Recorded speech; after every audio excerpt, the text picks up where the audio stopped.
দুর্নীতি দমন কমিশনের সমন এবং আদালতে মামলা চলমান থাকার পরও কুড়িগ্রাম কারিগরি প্রশিক্ষণ কেন্দ্রে আবারও যোগ দিয়েছেন বিতর্কিত অধ্যক্ষ সৈয়দ রেজাউল করিম। তার বিরুদ্ধে রয়েছে টেন্ডার জালিয়াতি ও নিয়োগ বাণিজ্যের অভিযোগ। প্রশ্ন উঠেছে, মামলার আসামি হয়েও কিভাবে তিনি একই প্রতিষ্ঠানে ফিরলেন?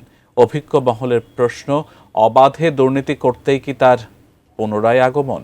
কুড়িগ্রাম প্রতিনিধি মনোয়ার হোসেন লিটনের পাঠানো তথ্য ও ছবিতে বিস্তারিত ডেস্ক রিপোর্টে।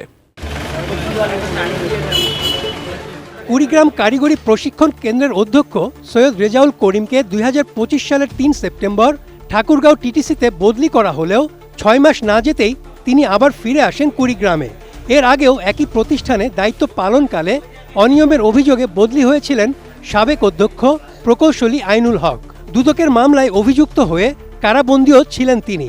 ফলে স্থানীয়দের কাছে প্রতিষ্ঠানটি এখন অনিয়ম ও দুর্নীতির স্বর্গরাজ্য হিসেবে পরিচিত।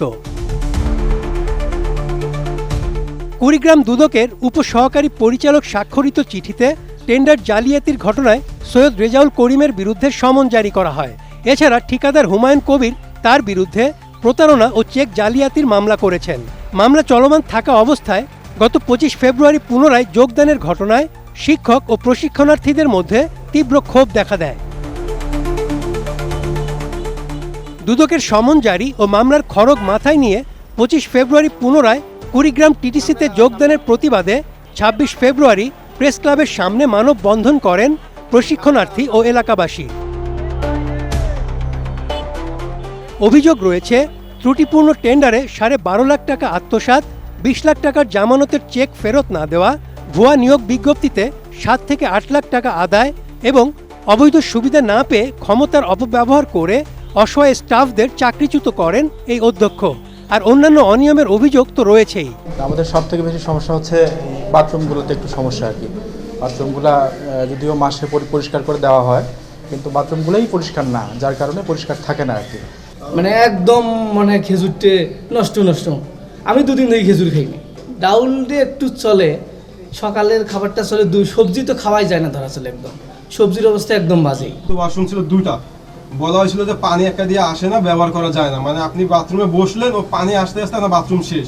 বাজেটে যেটা আমাদের পাওয়া উচিত ছিল সেটা আমরা পাই না। যেমন বালিশের কভার, তারপরে যে লেপ কম্বল, তারপরে যে বেডশিট, এগুলো আমাদের দেয় না।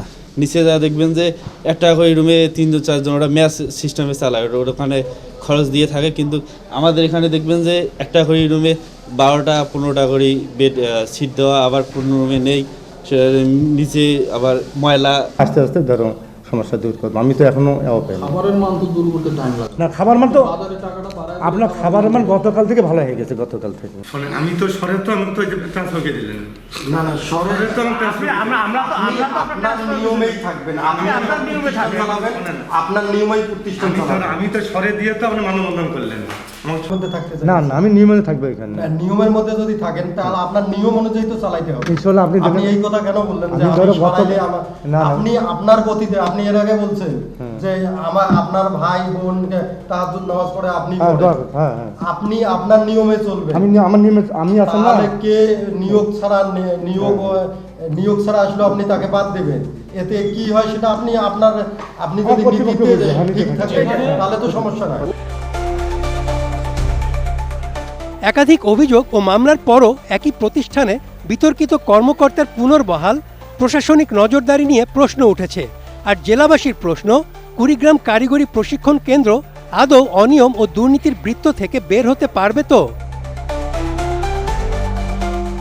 Desk report, ATN news.